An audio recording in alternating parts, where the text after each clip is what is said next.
আমাৰ দতমা সমষ্টি হিচাপে আমাৰ BPF, AJP আৰু BJP একেলগে লগ লাগি আমি ইয়াতে চেৰফাংগুৰিত আমাৰ এইটো বিজয় উৎসৱ বুলি ক'লে বেয়া নহয়, ক'ব পাৰোঁ আমি। যেহেতু আমি চবেই জানো এই সমষ্টিত BPF দলৰ প্ৰাৰ্থী ৰবিৰাম নাৰ্জাৰী ডাঙৰীয়াৰ লগত কণ্টেষ্ট কৰিব পৰা কোনো দল নাই বা কোনো কেণ্ডিডেট নাই। আমি উইনাৰ ইয়াত উইনাৰ হ'ল, এইটোতো ইহঁতৰ নিয়ম।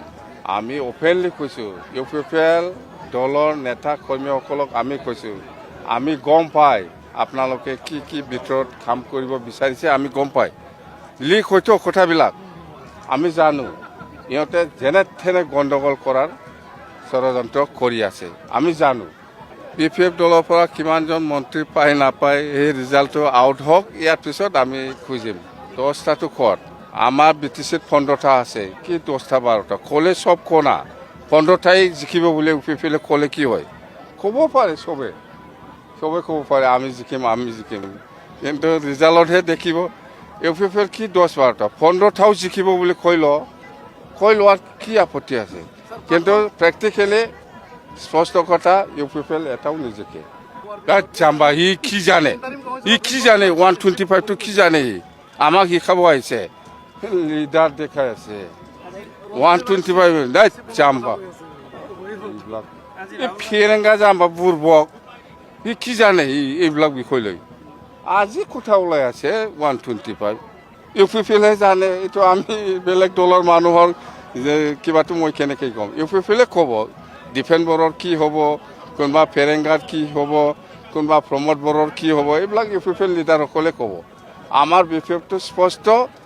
আমাৰ BPF বা BJP বা AJP একেলগে লগ লাগে 15টা চিটত আমি কেণ্ডিডেট দিছোঁ। BTC অঞ্চলত 15টাও চেঞ্চুৰী মাৰিব 100%।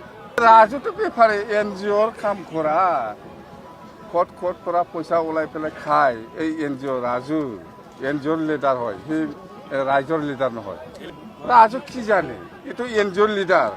ইয়াকে কিয় UPPLৰ ছেক্ৰেটাৰী বনাইছে মই আচৰিত লাগিছে। মুঠতে ৰাজু হ'ল এজন NGO লিডাৰ হয়, নেশ্যনেল NGO। ইয়াৰ দ্বাৰা দি ক'ত পৰা পইচা ওলাই খাইছে আপোনালোকে তাৰ NGOৰ কিবাটো গুগলছৰ মাৰক, চব ওলাই যাব।